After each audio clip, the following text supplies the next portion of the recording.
main topics that I will try to explain now in this presentation is first is the general framework, which has been corporatism has been the key mechanism of control of unions in Mexico during the last maybe 7 or 8 decades.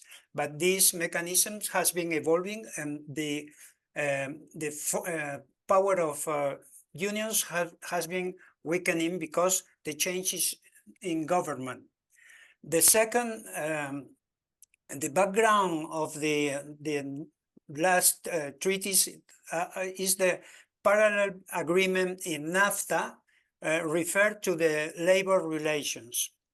The third point that I will depict is what are the main traits of the labor reform that is in progress now, and I will finalize with final remarks and questions.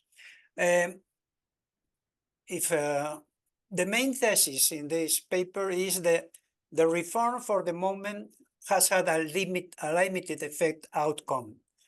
The impact can be seen so far mainly in big firms linked to the North American trade.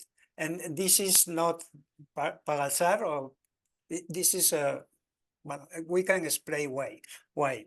And the second main thesis may be that corporatism play now a secondary role, but could be rebuilt with new actors and alliances.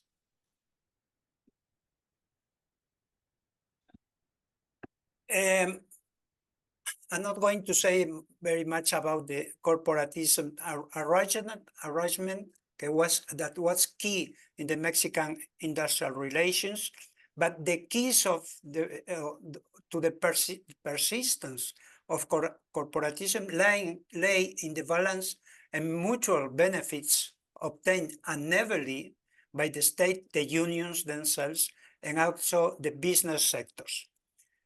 The leaders could accumulate a lot of money, scandalous proportion. Main unions were corrupt, and however, workers, above all in big companies and public sectors, etc., benefit from this corporatist arrangement. This changed, but after the defeat of the Partido Revolucionario Institucional in 2000, but the corporatism did not vanish, did not disappear in the last decade during the so-called alternancia política. Well, this is a schema, but I don't think I have to explain very much. The interesting background of the provisions of the labor reform in process, maybe was the parallel labor agreement signed in NAFTA in 1994. It responds fundamentally to the pressures of the American unions, the AFL-CIO, on the United States government, and to the need of President Bill Clinton to fulfill the alliance and political commitments of the Democratic Party with trade unions. It was not the only factor, but I think it was a very important factor for the signing of this parallel labor agreement. It was a very simple regulation, very elemental. The parallel agreement, it had not many consequences on the welfare, on the labor conditions of Mexican workers. But I think the important issue for this analysis and for the topic of the labor reform in progress is the international actors, for the first time, and for different reasons, began to influence the labor regulations in Mexico. I think this is one trait that has, I would like to stress because it was important. After that, since maybe 2017, several changes in constitution and the Constitution of Mexico and the federal labor law have been implemented, not only with the government under the rule of López Obrador, but also with under the rule of Enrique Peña Nieto. And this was because there were pressures from the international labor organizations for also for when Mexico started to participate in the transnational Pacific Treaty, etc. So these reforms conducted to the publication of the US-Mexican-Canadian agreement that came in force in 2020, and in 2019 also sort of a reform of the federal labor law was published. The reform affects above all to the procedures, to the structures and procedures of labor courts, and those topics related to collective agreements and union freedom and democracy. So this this reform of the federal labor started the change in the institutions related to labor in Mexico. So a very big question would be, are we in the road to union democracy in Mexico? A complex combination on international actors and internal factors, which is very long to explain, linked to political plurality in Mexico, it led without tensions to a treaty that oriented the labor regulation in a direction favorable to the achievement on freedom and union democracy. So the reform, the provisions in chapter 23 in themselves are positive and they're constructive. The main institutions and the main changes in institutions, maybe and procedures and mechanisms, maybe there are three, but I would like to depict some of the principles and measures contained in chapter 23 of the treaty. And it's the right of workers to participate in collective bargaining and to organize, form, and enjoying the union of their choice without interference by employers and union activity, this can be normal for democratic countries, but it was not for Mexico. This is a real new panorama, a new picture of potential changes.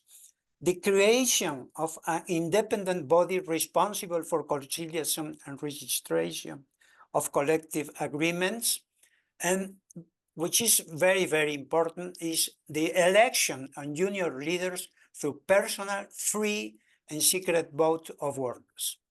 I will pass to the next slide. You can see also the review of collective agreements was very important, publicity of collective, so transparency, democracy, etc., no pressures for workers were in chapter 23 of the new treaty.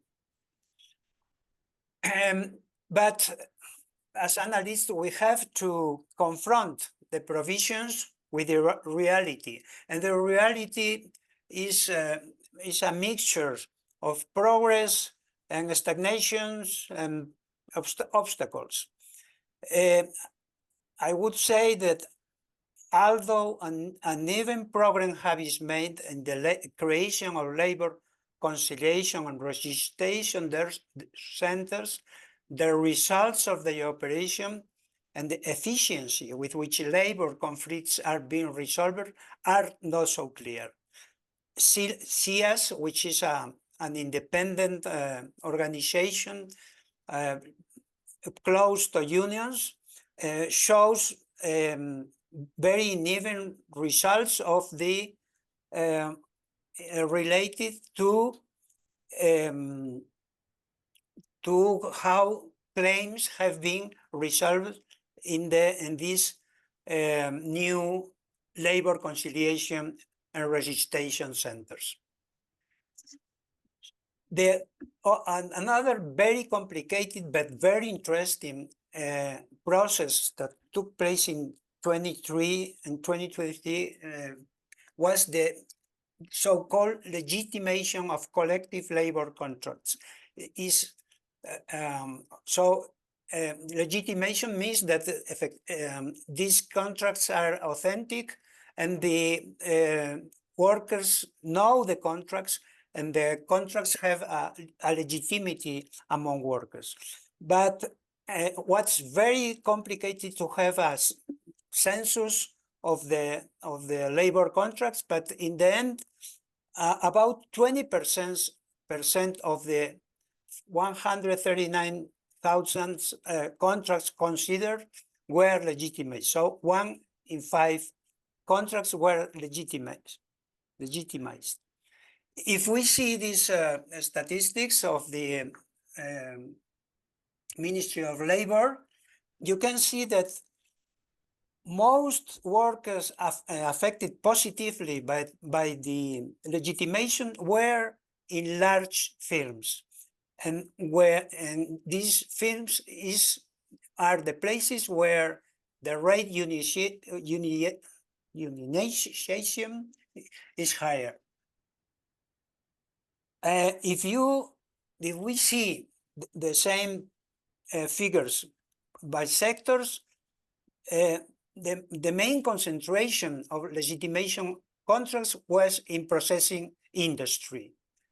And there are another sectors in which legitimation processes were very, very, very low. And I think this is important because it gives an idea of the limitations of the process of legitimation. There was another important mechanism, which is the rapid response labor mechanism, to examine the petitions of unfair practices in factories.